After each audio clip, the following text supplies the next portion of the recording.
everyone. I just am so excited for our next speaker. Y'all, this woman, her story, wow.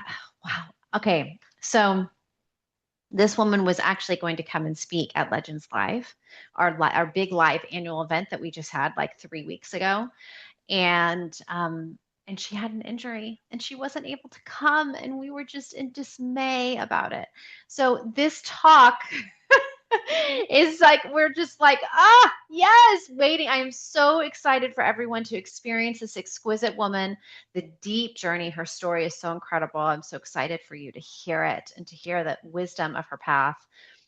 Everyone, I want to welcome to the stage Charlotte Friborg. Her talk is titled Finding Uncertainty in Uncertain Times. Please welcome Charlotte. Let's give her a huge round of applause. Woo! Woo, Charlotte! Yeah! Woo! Woohoo! Thank you. I'm taking you back to a morning in 2018. I was sitting in car line about to drop my daughter off at her high school in Parkland, Florida. It was Valentine's Day, and students were walking in with balloons and flowers. We were both a bit tired, unsettled. We had a family emergency the day before. And then I heard a voice inside me. It told me to tell my daughter that she could text me if she wanted to come home early. It didn't make sense. My kids already knew they could ask for that, as long as they didn't take advantage of it. See, I'm originally from Denmark, so raising my children in another country has at times felt different and challenging. And I was used to my internal dialogue, negotiation, as Christine said. The voice was strong, so I said it.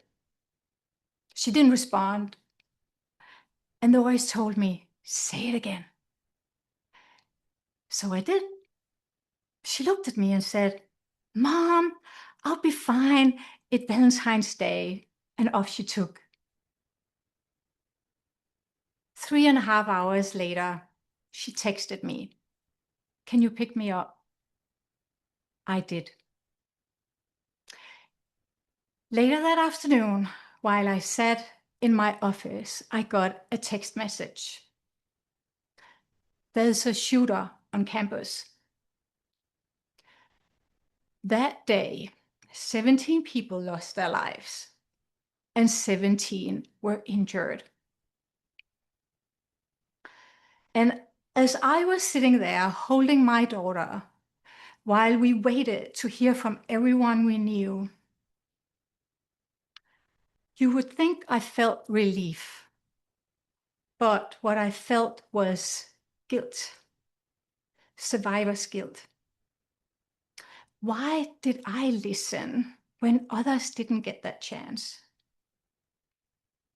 For a very long time, I could only talk to a few trusted people in my life about the fact that I had heard that voice and my daughter decided to leave early. A few days later, I walked in the park where the vigil had been held the night before. 17 angels were placed on the amphitheater stage, lit up from within. The edge of the stage was covered with flowers, letters, and countless candles. The energy felt heavy. People whispered, and it was quiet. As I was walking next to the stage, I felt something move through me, like the ground shaking inside my body. And the voice came back, stronger, clearer, like it wanted everyone to hear it. It is time you share your gift, Charlotte. Show the world there is another way to live together.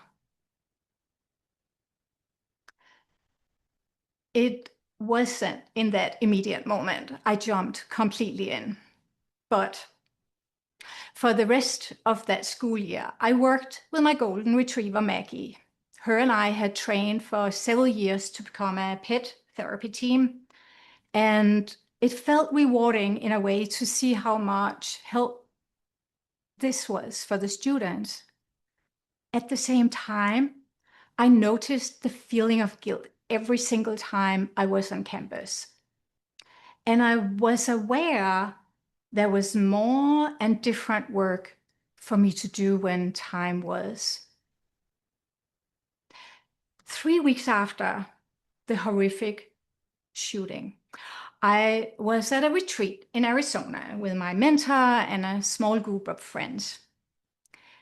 And for the first time in my life, I experienced complete peace. For the first time, I felt complete. Nothing in my life had changed. Not my relationships, not my circumstances, not my bank account, not my community, who were all still in shock and grieving. But something had changed inside me.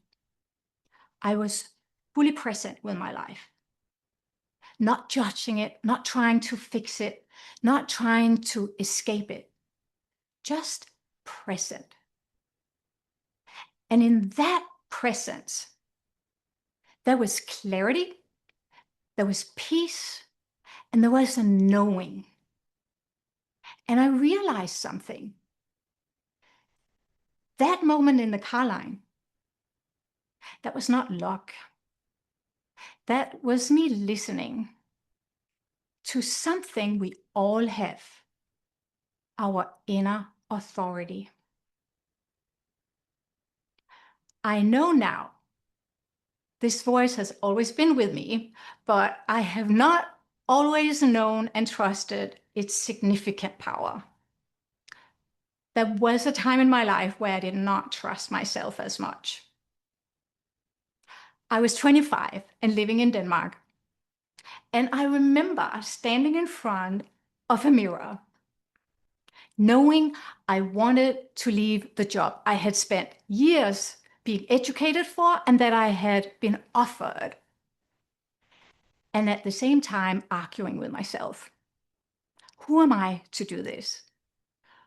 What if this is a mistake? What will others think? Maybe you know that feeling. Where part of you knows, but another part gets louder. More logical, more convincing, more afraid. I did go. I got accepted into a competitive international business academy. And I remember filling out a personality assessment they used to evaluate future leaders. And even there, my focus wasn't on answering truthfully. It was, what is the right answer? How do I fit in? How do I make sure they don't see I don't belong here? And when I received my feedback, one sentence stayed with me. It is time you get to know yourself, Charlotte. Who I had learned to be was not who I truly was.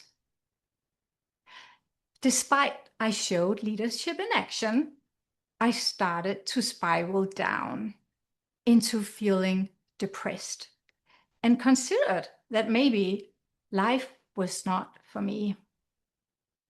But I asked for help, and from there started a journey of getting to know myself. It inspired me to dive deep into learning, implementing, teaching, and helping others too.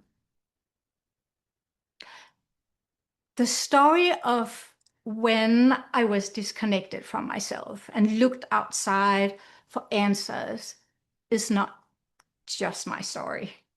That is how many of us live today. We're moving faster than ever. There's more information, more opinions, more pressure than any time before. We are told to keep up, to figure it out, to make the right decisions quickly. And at the same time, there's uncertainty everywhere in the world, in the economy, in technology, changing faster than we can understand. And what happens? We start looking outside even more for answers, for certainty, for someone to tell us what to do. But the more we look outside, the further we move away from the one place that actually knows.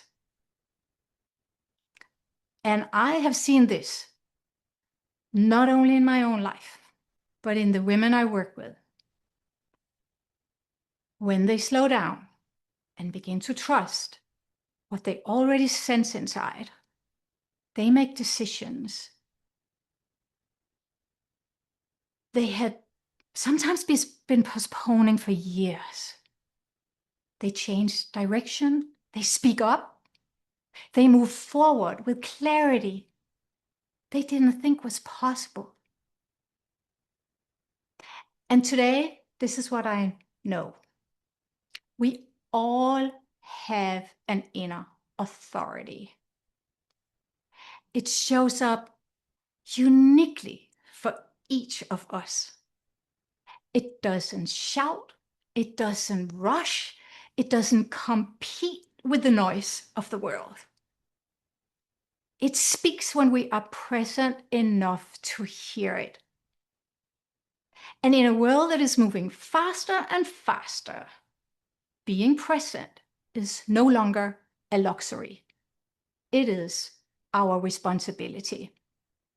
Because when we are not present, we disconnect from ourselves. And when we disconnect from ourselves, we disconnect from others. We stop listening deeply, we stop trusting. And when we stop trusting, we start living in fear. But when we come back, even for a moment, and become present with our life as it is, that is where clarity begins. That is where trust is rebuilt.